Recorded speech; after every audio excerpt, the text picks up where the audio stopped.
Terus udah langsung buka PPT langsung bisa. Assalamualaikum warahmatullahi wabarakatuh. Selamat bergabung pada mata kuliah Kebijakan Pendidikan dan Kurikulum Berbagai Negara. Pada saat ini Ibu akan memberikan contoh bagaimana implementasi kurikulum di Indonesia yang dibandingkan dengan di Ghana yang merupakan negara bagian di Afrika Barat. Tujuan dari penjelasan ini adalah nanti saudara bisa memberikan, mendiskusikan dan membuat artikel dan PPT membandingkan antara kebijakan pendidikan dan kurikulum di negara-negara baik di benua Asia, benua Eropa, benua Australia, benua Amerika maupun benua Eropa dengan di Indonesia. Yang melatar belakangi pendidikan di Ghana saat ini adalah yang pertama, pendidikan dasar di Ghana itu sebagai instrumen strategi pasca kolonial. Di negara Ghana itu mayoritas anak-anaknya ini belum menguasai baik itu literasi maupun numerasi dasar, dan ini semuanya adalah berbasis tujuan dengan berbasis kompetensi. Dalam hal ini kita akan membahas 3 hal, yaitu kesenjangan dalam implementasi kurikulum di Ghana, yang kedua hambatan transformasi, dampak dan keberhasilannya. Tujuan dari penjelasan ini yang pertama kita akan mengevaluasi gap yang ada baik secara teori maupun praktek dari kurikulum di sekolah dasar di Ghana. Yang kedua akan menganalisis faktor secara sistemik dan kultural penghambat yang merupakan bagian dari transformasi kurikulum. Dan yang ketiga adalah bagaimana mengukur kontribusi CBC ini terhadap peningkatan literasi dan numerasi dasar.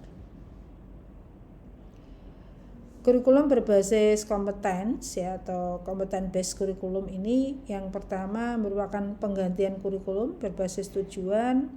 Fokusnya pada membaca, menulis, berhitung, dan kreativitas, di mana kurikulum berbasis kompetensi ini ada pengembangan 6 kompetensi untuk abad 21 dan ada peran guru yang berubah peran menjadi seorang fasilitator. 6 kompetensi yang diharapkan pada kurikulum BIS kompeten ini ada 6. Yang pertama adalah berpikir kritis dan mampu menyelesaikan masalah. Yang kedua kreativitas dan inovasi. Yang ketiga bisa melakukan komunikasi dengan baik dan berkolaborasi. Yang keempat merupakan identitas budaya dan kewarganegaraan global. Yang kelima merupakan pengembangan diri dan salah satu item untuk mengembangkan kepemimpinan. Dan yang terakhir yaitu literasi digital.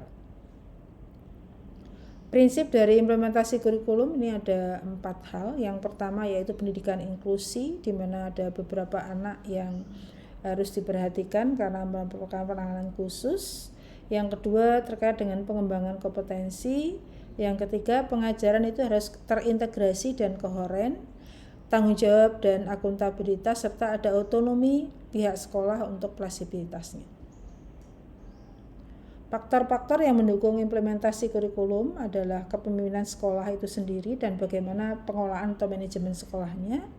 Yang kedua pedagogik modern. Yang ketiga teknologi informasi komunikasi. Yang keempat kebijakan bahasa yang digunakan. Yang kelima pendidikan inklusi dan keberagaman atau diferensiasi di sekolah itu, dan ada akuntabilitas serta penjaminan mutu.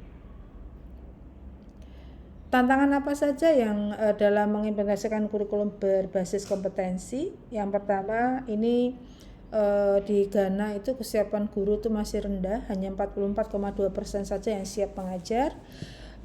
Pelatihan secara teoritis yang dikhususkan untuk guru ini masih lambat ya, jadi transformasinya masih lambat, dan ada kesenjangan atau gap antar wilayah. Jadi di Ghana masih ada beberapa daerah pegunungan, pedesaan, dengan perkotaan ini terjadi kesenjangan.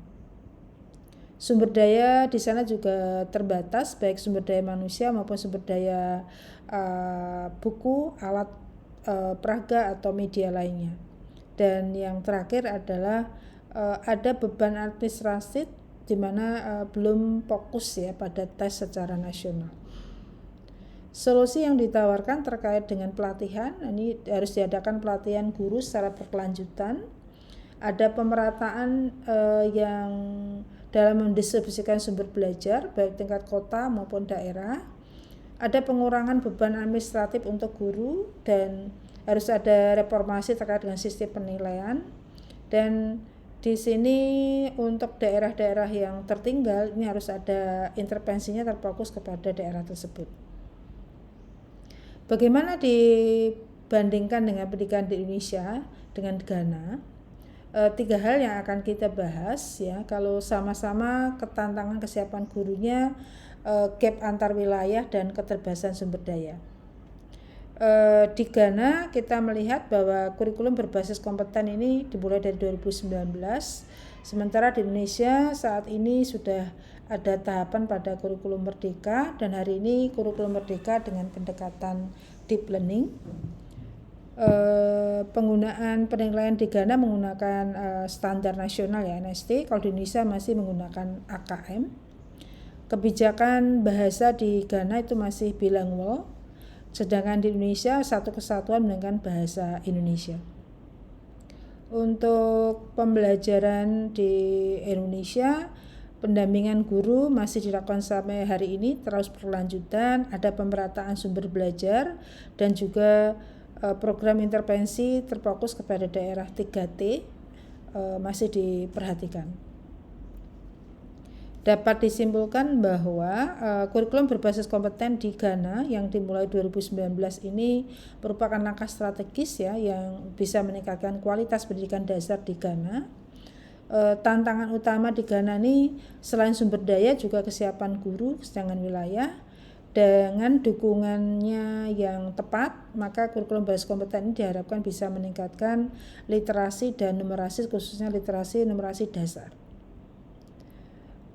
Beberapa rekomendasi dan saran. Pendidikan di Ghana diharapkan bisa memperkuat pemerataan sumber daya, bisa meningkatkan pelatihan guru yang terus-menerus dan berkelanjutan, dan bisa memanfaatkan teknologi digital untuk meningkatkan kolaborasi antar sekolah dan komunitas. Demikian yang bisa saya sampaikan. Terima kasih. Mudah-mudahan tugas ini bisa memberikan gambaran bagaimana perbedaan kebijakan pendidikan dan kurikulum antara Indonesia dengan negara-negara lain di berbagai belahan dunia. Terima kasih.